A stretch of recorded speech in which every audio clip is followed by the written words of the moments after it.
Party के सदर गुलाम नबी आजाद ने बीजेपी के साथ इत्तेहाद करने के लिए नेशनल कॉन्फ्रेंस और पीडीपी की मजम्मत की है। डोडा में एक आम इजलास में आजाद ने कहा कि एक शख्स ने लोकसभा और राज्यसभा में 370 पर बात की।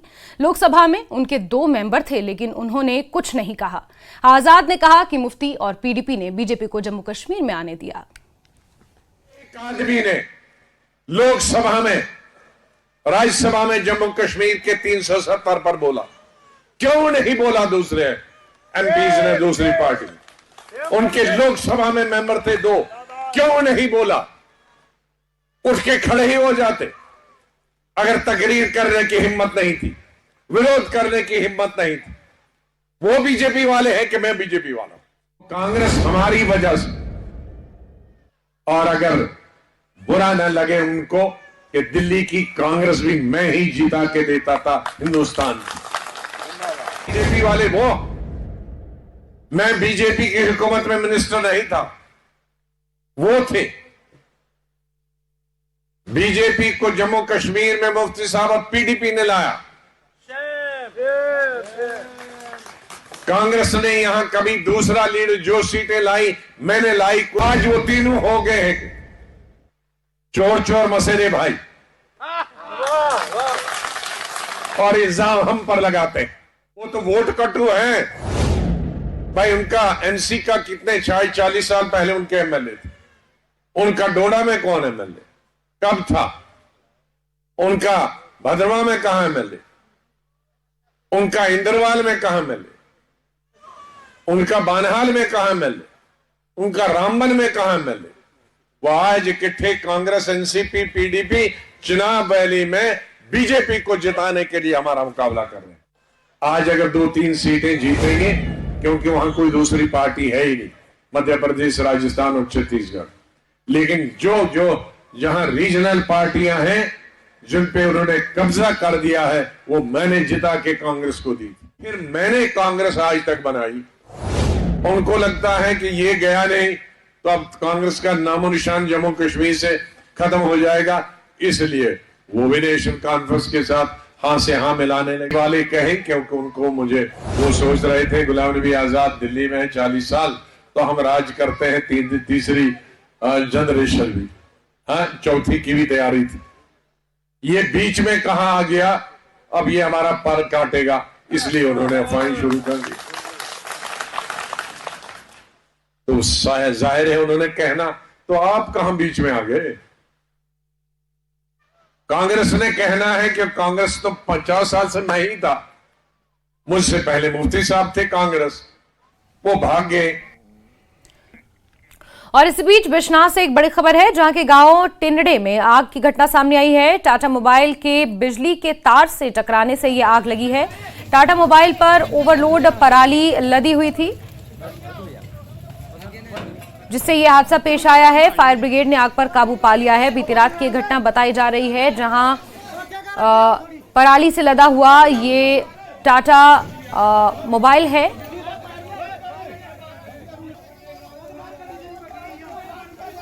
और बिजली की तार से ये टकरा गया, जिसकी वजह से आग की चपेट में आ गया है। और आप देख सकते हैं धुएं का गुबार किस कदर यहां से उठ रहा है। स्थानीय लोगों ने कड़ी मशक्कत के बाद आग को बुझाने की कोशिश की है। पूरी की पूरी पराली जलकर इसमें राख हो गई है। आप देख सकते हैं ये टाटा मोबाइल की तस्वीरें हैं जो आग की चपेट में आ गया है। पराली से ये लदा हुआ था। बिजली की तार से टकराने के बाद इसमें अचानक आग लग गई है। पराली लदी दी ही कोरली झाड़के वाले पासे आवा दी ही।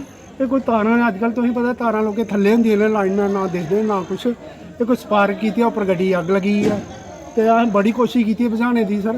तो फायर ब्रिगेड वाले ही होया 10 मिनट होया कॉल की, अजे तक पुज्जा नहीं है। चलो फिर भी आई जाते हैं तो अच्छी गल है, लेकिन काबू जो पब्लिक तो सारे लगे, मैं काबू पाई लिया। बिल्कुल पब्लिक का बड़ा योगदान है, क्योंकि पराली तो सड़ी ही सड़ी अगले दी, लेकिन अगले दिन 10-15 लाख पूरे टिंडे जिन्ने भी लगभग लोगों ने सारे सपोर्ट करिए, गड्डी बचा ली। एक बच्चे ने पानी सुट्टिया और पाइपां घर लोगों लइए ते ਜਿਹੜੀ ਅੱਗ ਬੁਝਾਈ ਕੀਤੀ ਤੇ ਗੱਡੀ ਕਿੱਥੋਂ ਆਈ ਹੈ? ਇਸੇ ਢਿੰਡੇ ਪਰਾਲੀ ਭਾਜੀ ਅੱਗ ਬੁਝਾਈ ਹੈ? ਉਧਰ ਕੋਲੀ ਬਾਹਰ ਤਰਖਾਣ ਵਾਲੇ ਪਾਸੇ ਆਈ ਹੈ। बीजेपी नेता अशोक कौल का कहना है कि जम्मू कश्मीर में दहशतगर्दी के ढांचे को पूरी तरह से तबाह कर दिया जाएगा। कश्मीर वादी में टारगेट किलिंग पर पूछे गए सवाल पर उन्होंने दावा किया कि बहुत हद तक वादी में हालात मामूल पर आ गए हैं। हालांकि उन्होंने कबूल किया कि कुछ दहशतगर्द अभी भी सरगर्म हैं और सिक्योरिटी फोर्सेस जम्मू कश्मीर को पूरी तरह से दहशतगर्दी से पाक करने में जुटी हुई हैं। बीजेपी के organisation general secretary Ashok Kaul ji, Kashmir की बात करता हूँ। कश्मीर में टारगेट किलिंग का सिलसिला दोबारा शुरू हुआ है। पुलिस वालों पे हमले हो रहे हैं, आम लोगों पे हमले हो रहे हैं, नॉन लोकल्स पर हमले हो रहे हैं। तो जो ये चीजें फिर हो रही, क्या समझते हैं? ऐसा है कि सेपरेटिज्म और मिलिटेंसी जो कश्मीर में 1986 से ही शुरू हुई थी और 1990 से उसने एक विकराल रूप लिया था, वो अब नहीं है। लेकिन जो करने वाले थे और कराने वाले थे उनको भी लगता है कि भाई ये क्या हो गया है, इसलिए वो कुछ ना कुछ करते रहते हैं। हमने जो इस प्रकार के लोग हैं, सरकार उनको आइडेंटिफाई करके उनको एलिमिनेट करने की बात कर रही है। और जरूर आप देखेंगे ये जो छुटपुट लोग और अभी बचे हैं, ये भी थोड़ी देर बाद में समाप्त हो जाएंगे। हम इस प्रकार की टारगेट किलिंग को भारतीय जनता पार्टी शुरू से ही कंडेम करती है और ये कायराना हमला है। कोई भी मजहब, कोई भी इस प्रकार की काम करने का नहीं कहता है, लेकिन फिर भी ये हो रहा है। हम इसको कंडेम कर रहे हैं और हमें विश्वास है अपने एडमिनिस्ट्रेशन पर। वो एडमिनिस्ट्रेशन जैसे उन्होंने वहां के हालात नॉर्मल किए हैं, जो बचा खुचा वहां कुछ है कचरा, वो कचरा भी साफ करेगी, ऐसा हमें पूरा विश्वास। उमर अब्दुल्ला कहते हैं कि हालात नॉर्मल नहीं है। वो कहते हैं कि देखिए टारगेट किलिंग अभी भी हो रही है, लोगों में इनसिक्योरिटी भी बढ़ रही है, तो हालात नॉर्मल नहीं है। उनको ये पूछना चाहिए कि भाई हालात नॉर्मल तब थे जब बाप और बेटा लंदन भाग गए, तब हालात ठीक थे क्या? जब वो लंदन भाग गए कश्मीर को भगवान के हवाले, परमात्मा के हवाले छोड़कर, तो तब हालात ठीक थे क्या? आज हालात ठीक है, बिल्कुल ठीक है। और ये जो इस प्रकार की हरकतें हो रही है, हम इन हरकतों को कंडेम करते हैं। अच्छा, एक और सवाल है कि जो बीजेपी का, आपकी बीजेपी का जो मिशन है, आप लोकसभा की तैयारियों में जुटे हैं, लेकिन अपोजिशन लगातार सवाल उठा रही है कि अगर हालात ठीक हैं, अगर आप लोकसभा इलेक्शन भी करवा रहे हैं, करगिल में करवाए, लेकिन आप यहाँ पे बाकी इलेक्शंस क्यों नहीं करवा रहे हैं? और भी म्युनिसिपल पोल्स भी अब उनकी जो मियाद है वो भी 14 नवंबर तक ही है। हो जाएंगे, सारे चुनाव हो जाएंगे, आप निश्चिंत रहिए। पार्लियामेंट चुनाव हो जाएंगे, असेंबली चुनाव होंगे, कॉर्पोरेशन के चुनाव होंगे, म्युनिसिपैलिटी के चुनाव होंगे, काउंसिल के चुनाव होंगे, पंचायत के चुनाव, सब चुनाव भारतीय जनता पार्टी कराएगी। अच्छा, एक और सवाल है, बीजेपी को टक्कर देने के लिए एक अपोजिशन महाज बना था, लेकिन नेशनल कॉन्फ्रेंस और पीडीपी आपस में ही अलग अलग सुर अपना रहे हैं, आपस में ही कटाश। ये जो सच्चाई है वो कभी छुप नहीं सकती है। अब उमर साहब ने, महबूबा जी ने कहा उमर साहब को कि 52 में क्या हुआ था, 87 में क्या हुआ था, 52 से लेकर 87 तक जो आपने किया है वो सच्चाई है। वो सच्चाई महबूबा जी के मुंह से निकल गई है, उमर साहब को उसका जवाब देना पड़ा है। लेकिन सच्चाई छुप नहीं सकती है, लेकिन जो इन्होंने किया है पिछले 60 वर्षों में वो सब सामने आएगा। और भारतीय जनता पार्टी ने जो पिछले 10 सालों में और अटल बिहारी वाजपेयी जी के 5 सालों में किया है वो भी सामने आएगा। कैमरामैन अशोक के साथ में समीर भट्ट, न्यूज़ 18 जम्मू। और कारगिल में राज्य कर विभाग द्वारा 2 दिवसीय जीएसटी जागरूकता कार्यक्रम शुरू हुआ। ऑडिटोरियम हॉल में शुरू हुए कार्यक्रम में निदेशक वित्त और अतिरिक्त आयुक्त राज्य कर विभाग सफदर अली ने कहा कि खरीद से संबंधित सरकारी अधिकारियों को जीएसटी कानूनों को समझना चाहिए, क्योंकि इससे उनके संदेह दूर हो सकते हैं। उन्होंने कहा कि संबंधित डीडीओ समय पर अपना रिटर्न जमा करें और सभी अधिकारी प्रशिक्षण कार्यक्रम का अधिकतम लाभ उठाएं। अगर डिपार्टमेंट को कोई कॉन्ट्रैक्ट जो है आप रिलीज कर रहे हो, श्योर। जम्मू कश्मीर सरकार की जानिब से अफसरों की तनख्वाहें रोकने की हिदायत जारी की गई है। इसकी वजह सर्विस रिकॉर्ड में अपॉइंटमेंट लेटर ना होना बताया जा रहा है। अब इन मामलों की जांच की जाएगी।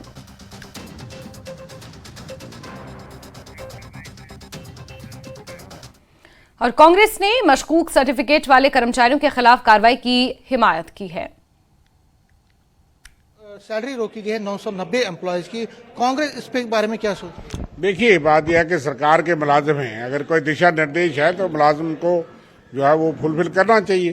थोड़े मुलाजिम नहीं, 1000 मुलाजिम।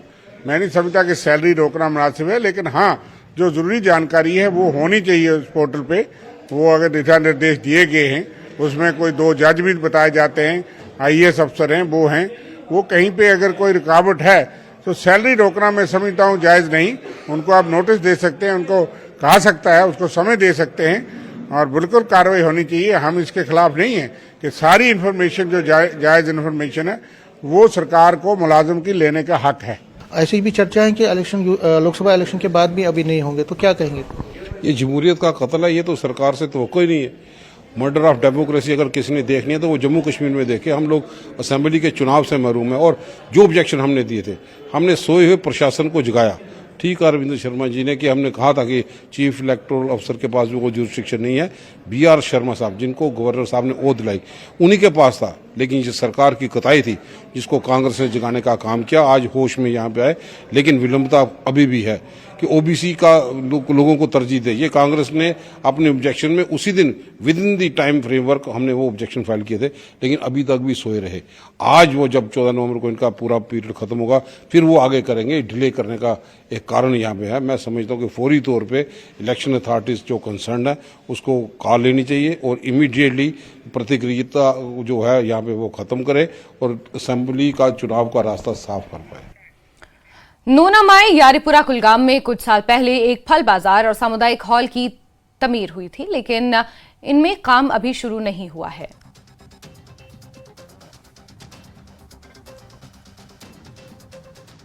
हाल में ये कम्युनिटी बेहाल है, इसका कोई फायदा नहीं है। ये लावारिस बिल्डिंग वहाँ पे पड़ी है, इसका टोटली कोई फ़ायदा नहीं है, खासकर गांव में। ठीक है, अगर गवर्नमेंट ने ये पैसा इस पे सर्फ किया है तो बड़ी अच्छी बात है, क्योंकि ये एक एसेट है। आज नहीं कल, कल नहीं परसों ये किसी न किसी काम आएगा। मगर इस वक्त ये खस्ता हाल है, ये बेहाल है, क्योंकि इसका कोई मालिक है नहीं, ये किसी के हवाले है नहीं। यहाँ पे जितने भी चरसी मवाली शराबी जो भी आते हैं, उन्होंने इसकी खिड़कियाँ तोड़ डाली हैं, इसके दरवाजे तोड़ डाले हैं। अंदर आपने जाके देखा होगा वहाँ पे कितनी गंद है। कोई इसमें भेड़ रखता है, कोई बकरी इसमें रखता है। काश ये किसी के हवाले होती ये बिल्डिंग। हमारा अर्ज यही है कि वो मोदी पहले तकरीबन 6-7 साल से बनी है, मगर कोई फंक्शन आज तक नहीं हुई है। जो मैरिज हॉल बनाया था वहाँ तो जुआरियों और चरसियों का अड्डा है। हम लाखों रुपये उस पर खर्च हुआ है, मगर कोई फायदा नहीं है। जिस फायदे के लिए वो बना है वो कोई फायदा नहीं उसका। वो उन्होंने साइड में बनाया था, गाँव के एक साइड में। गाँव में होना चाहिए, जो लोगों को जरूरत दरकार आएगा। लिहाजा इसलिए सिर्फ पैसे के लिए उन्होंने बनाया, पैसे निकालने के लिए, लोगों को फायदा के लिए नहीं। क्या जो गवर्नमेंट ने हमें पैसा दे दिया इसको, जो लाखों खरबों में ये जो प्रॉपर्टी लिया है या ये फेंसिंग किया है, जो मैरिज हॉल दिया है, ये सब बेकार है सर।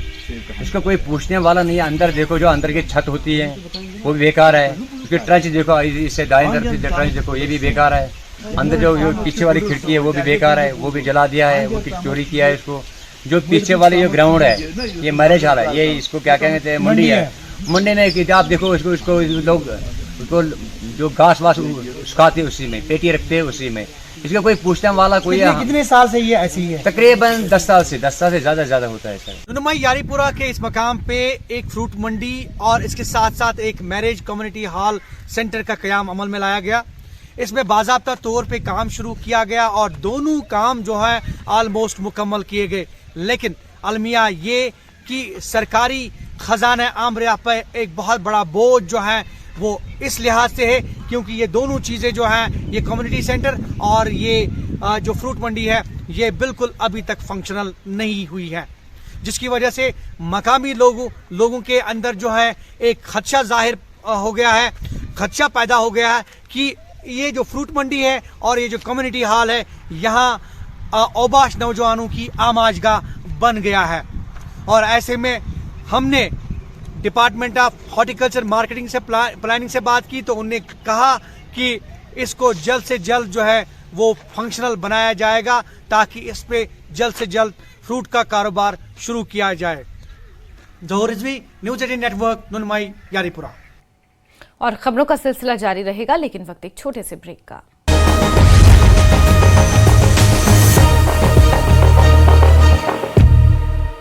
नंदा में भी कुल 2219 शिक्षक शिक्षिकाएं पटना के लिए रवाना। 60 बसों में शिक्षकों के साथ 2 नोडल अधिकारी मौजूद। सीतामढ़ी के डुमरा से पटना के लिए 800 नवनियुक्त शिक्षक हुए रवाना। इस दौरान शिक्षकों में काफी उत्साह दिखा। बातचीत की हमारे संवाददाता राकेश रंजन ने। उज्जैन में 2 ट्रकों में हुई टक्कर से ट्रक में लगी आग। उन्हेल उज्जैन रोड पर हुआ हादसा, रोड जाम। टीकमगढ़ से बीजेपी प्रत्याशी राहुल सिंह लोधी को मिली राहत। रिटर्निंग ऑफिसर ने स्वीकार किया बीजेपी प्रत्याशी का नामांकन।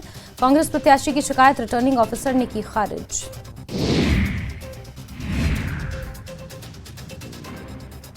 रीवा में चोरी के शक में नौकरानी के साथ मारपीट। पुलिस अभिरक्षा में हुई महिला की मौत। एसपी ने 5 पुलिसकर्मियों को किया निलंबित।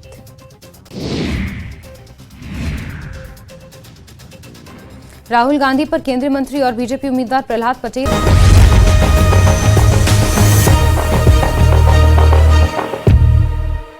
ब्रेक के बाद आगे बढ़ेंगे और जम्मू कश्मीर सरकार इस साल 75 एडवेंचर ट्रैक और टूरिज्म प्लेस पर काम कर रही है। सेक्रेटरी टूरिज्म सैयद आबिद रशीद ने कहा है कि एडवेंचर टूरिज्म के लिए जम्मू कश्मीर दुनिया की सबसे अच्छी जगह है। अमरनाथ यात्रा के दौरान बहुत से टूरिस्ट एडवेंचर टूरिज्म के लिए यहां आते हैं। कश्मीर अपने आप में फॉर एडवेंचर टूरिज्म एक पैराडाइज की हैसियत रखता है, पूरा जम्मू डिवीज़न और कश्मीर डिवीज़न। एडवेंचर टूरिज्म की जहाँ तक बात है, वो डिफरेंट एडवेंचर एक्टिविटीज़ हो, खा वो राफ्टिंग हो, खा वो माउंटेनियरिंग हो, खा वो रैपलिंग हो या ट्रैकिंग हाइकिंग हो, जम्मू कश्मीर हर लिहाज से एडवेंचर टूरिज्म के पर्सपेक्टिव से पूरी दुनिया की सबसे बेस्ट जगहों से बेहतर है। और हमारे पास ऐसी जगहें हैं एडवेंचर टूरिज्म के पर्सपेक्टिव से कि जो शायद पूरी दुनिया में नहीं है। एडवेंचर टूरिज्म जो है कश्मीर में आजकल देखा जा रहा है कि उसका ज़्यादा गवर्नमेंट बढ़ावा दे रही है और पहले से काफ़ी एडवेंचर टूरिज्म में तरक्की आई हुई है। जैसे पहले हम देखते थे कि लोग गुलमर्ग जा रहे हैं, सोनमर्ग जा रहे हैं, पहलगाम जा रहे हैं, तो अब जो है अब टूरिस्ट डेस्टिनेशन गवर्नमेंट भी अराउंड 75 टूरिस्ट डेस्टिनेशन ला रही हैं जिन पे काम किया जा रहा है। तो उससे ये होगा कि उससे एम्प्लॉयमेंट जनरेट होगी। और उपराज्यपाल मनोज सिन्हा ने हाल ही में Jhelum river front right bank zero bridge से जनरल पोस्ट ऑफिस का इफ्तिताह किया। रिवर फ्रंट को पैदल और साइकिल चलाने वालों के लिए अपग्रेड किया गया है।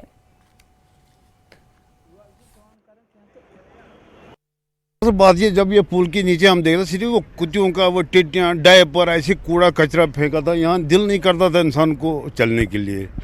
लेकिन आप देखो, खुद भी आप कैमरा में भी कैच कर रहे हैं कि आप इतना खूबसूरती आ गया, बन का भी बहुत खूबसूरती आ गया, लेकिन काम भी बहुत शदमत से चल रहा है। ठेकेदार भी दिल लगा के, इसमें जान लगा के, पैसा लगा के खींच रहा है काम। अच्छा, तो ये बताइए कि अभी कितनी देर में कंप्लीट होगा, कुछ आइडिया कि पूरा जो प्रोजेक्ट है इसमें कितना वक्त? तकरीबन जो हमारे नज़र में है, हमको लगता है यही 5-6 महीने, लेकिन अब पता नहीं आगे और भी बढ़ सकता है, तो फिर थोड़ा टाइम बढ़ सकता है। तो आप माने कि जून जुलाई तक आने वाले साल में इंशाल्लाह तैयार हो? तकरीबन इंशाल्लाह कोशिश है जून जुलाई तक की। चलिए, बहुत बढ़िया। अच्छा, किस तरीके की हमने देखा, जब हम बात करते हैं लेफ्ट वाले रिवर बैंक की, हमने देखा वहाँ आप लोग एक लाइब्रेरी बना रहे हैं बच्चों के लिए, ओपन लाइब्रेरी बन रही है, बहुत खूबसूरत लाइटिंग लगी हुई है, साइकिल स्टैंड्स लगे हैं, तो इस तरह भी ऐसा ही कुछ रहेगा? नहीं, इस तरह भी वैसे ही होगा, वो भी हमने किया ना, इस साइड में तकरीबन डिज़ाइन वही है, इसमें तो सेम ही रहेगा। सेम ही रहेगा। मतलब हर एक साइकिल चलाने के लिए, मतलब जो ये बेचारे होते हैं अननॉर्मल होता है, मतलब उनके लिए भी चलने के लिए वो चेयर वेयर, मतलब वो इधर से भी चलेगा। ये बताएं कि इस वक्त जो रिवर फ्रंट है राइट साइड का, आपने देखा होगा लेफ्ट साइड का कंप्लीट हो चुका है Jhelum river front, right side का परसों एलजी मनोज सिन्हा ने इनॉग्रेट किया, बहुत खूबसूरत लग रहा है। आपको कैसे लग रहा है, किस तरीके की डेवलपमेंट है? ये एक्चुअली बहुत अच्छा है, मतलब यंग जनरेशन के लिए, और मतलब यहाँ पे टूरिस्ट भी आ रहे हैं, तो अट्रैक्शन एक नया बन चुका है। जैसे कि डल इससे पहले था, तो यहाँ पे एक नया सीन बना, जैसे पहले राइट वहाँ से साइड से हुआ था, तो परसों ही लेफ्ट साइड पे भी इनॉग्रेट हुआ, तो बहुत ही अच्छा रहेगा टूरिस्ट के लिए भी और लोकल्स के लिए भी। तो अच्छा ये बताएं कि अक्सर जब हम बात करते हैं कि यहाँ पे आपने देखा होगा जो लेफ़्ट साइड वाला था वहाँ पे उन्होंने साइकिल स्टैंड्स भी लगाए हैं अभी, तो इसी तर्ज का यहाँ से भी बनना है। इस वक्त हम देख भी पा रहे हैं कि लाइट्स लग रही हैं और कहीं ना कहीं एक और वेंट मिल जाता है यंगस्टर्स को। हमने देखा काफ़ी सारे यंगस्टर्स भी बैठे हुए हैं यहाँ पे। हाँ जी, it becomes a place of solace, so we can chill together like friends like that. अच्छा, तो ये बताएं अक्सर जब हम देखते हैं, जैसे अभी आपने भी बात की थी डल की, कि अक्सर हम देखते हैं टूरिस्ट को जो है वो टूरिस्ट अक्सर डल की तरफ जाते हैं, लेकिन हमने देखा है ऑफ लेट इस तरफ भी जो है टूरिस्ट का रुझान हो रहा है। जी, बहुत ज़्यादा रुझान हो रहा है। जैसा कि आप मेनली वो यहीं पे स्टे करते हैं, तो डल को जाने के बगैर वो यहाँ पे ही ज़्यादा प्रेफर करते हैं, शाम को वॉक्स पे निकलना, तो पूरा वहाँ से अलग अट्रैक्शन हो रहा है वहाँ पे। और तीरंदाज शीतल देवी ने एशियाई पैरा खेल 2023 में 2 गोल्ड सहित कुल 3 मेडल हासिल कर तारीख रकम की। जम्मू कश्मीर के किश्तवाड़ की बेटी शीतल देवी ने दिल्ली में न्यूज़ 18 से एक्सक्लूसिव बात करते हुए जीत का सेहरा माँ बाप, कोच और ट्रेनर को दिया। शीतल देवी ने कहा कि प्रधानमंत्री ने उन्हें आशीर्वाद दिया है और उनका सपना वर्ल्ड चैंपियनशिप में मेडल के साथ साथ ओलंपिक मेडल जीतने का है। मुझे बहुत ही अच्छा लग रहा है, मैंने देश को 3 मेडल दिए और मैं श्री माता वैष्णो देवी आर्च अकेडमी में प्रैक्टिस करती हूँ। मेरे कोच कुलदीप वेदवान हैं, उन्होंने ही मुझे आर्ट्स सिखाई, तो उनकी वजह से मैं आज यहाँ तक पहुँची और मुझे बहुत अच्छा लग रहा है। जैसे सर ने मुझे बताया था तो वैसे ही मैंने किया वहाँ पे। तो फिर जब मेरे को गोल्ड मेडल जीता, मैंने अपने देश को दिया, तो मुझे बहुत अच्छा लगा। हमारा देश का तिरंगा लहरा रहा था, तो मुझे बहुत खुशी हुई थी तब। कल प्रधानमंत्री से भी मुलाकात हुई थी, क्या बातचीत हुई, क्या आशीर्वाद मिला? प्रधानमंत्री जी ने हमें आशीर्वाद दिया, मोटिवेट किया, तो मुझे बहुत अच्छा लगा। आपने क्या कहा और उन्होंने क्या कहा? उन्होंने अपना आशीर्वाद दिया और कहने लगे ऐसे ही हम करते रहे आगे। उन्होंने ऐसे बोला कि अच्छा करते रहे आगे। आपने एशियन गेम्स जीत लिया है, लेकिन हर खिलाड़ी का सपना होता है बड़ा करे, अच्छा करे। आगे का क्या सपना देखा है? क्या ओलंपिक की तरफ बढ़ना है, वहाँ भी जीतना है? आगे टारगेट है हमारा एशियन वर्ल्ड चैंपियनशिप और पेरिस में हम अच्छा करें, अपने देश को मेडल दें। तो बिल्कुल देखिए, हमारे साथ शीतल की कोच अभिलाषा भी है, यहाँ तक पहुँची है। कैसे ट्रेनिंग रही और कितना फोकस रहती थी? सबसे पहले मैं सभी देशवासियों का और प्रधानमंत्री जी का बहुत बहुत धन्यवाद करना चाहूँगी, जो कि हमें कल मिले। हमें ही नहीं, वो हमारे देश के हर खिलाड़ी को प्रोत्साहित करते हैं, पूरा सपोर्ट करते हैं, और जो भी देश की टीमें बाहर जाती हैं, मेडल्स लेकर आती हैं, सभी खिलाड़ियों से पूरी तरह जुड़े रहते हैं। जैसे कि उन्होंने बहुत अच्छे शब्दों में कहा कि वो हम लोगों से मिलने का, खिलाड़ियों से मिलने का अवसर ढूंढते रहते हैं, और जो खिलाड़ी देश के बाहर खेल रहे होते हैं उस हर पल को वो यहाँ रहते हुए जी रहे होते हैं। हर खिलाड़ी और हम कोचेस के लिए इससे बड़ा सौभाग्य हमारे प्रधानमंत्री जी से सुन पाना, इससे बड़ा सौभाग्य नहीं हो सकता। और हमारा पूरी तरह ये कर्म बनता है, हमारा धर्म बनता है कि हम अपनी देश भूमि और देश के लिए जितना हो सके मेडल्स लेकर आएँ और अच्छा करें और अपने तिरंगे की आन शान को बनाए रखें। आई बात शीतल की, शीतल ने 1.5 साल पहले ट्रेनिंग शुरू की। हम कोचेस हैं, वहाँ पे 2 कोचेस हैं, हमारे पास है वो, और श्री माता वैष्णो देवी श्राइन बोर्ड ने स्टार्ट किया। लेकिन सभी ने बहुत सपोर्ट किया, पीसीआई ने बहुत सपोर्ट किया, स्पोर्ट्स अथॉरिटी ऑफ इंडिया ने बहुत सपोर्ट किया। पीसीआई ने वो प्लेटफॉर्म दिया कि आज शीतल जैसे ये सभी लोग लेकर आ पा रहे हैं। बड़ी बात यह है कि शीतल ने न सिर्फ ओलंपिक का सपना देखा है, बल्कि अब वो जो स्थान होता है खेलने के लिए, उसको भी भारत के लिए पहले से ही जीत लिया है। कैमरामैन बिनू के साथ खुर्रम शहजाद, न्यूज़ 18 दिल्ली। खबरों का सिलसिला यहीं तक, लेकिन न्यूज़ 18 JKLH पर खबरें जारी हैं। बने रहिए हमारे साथ। नमस्कार।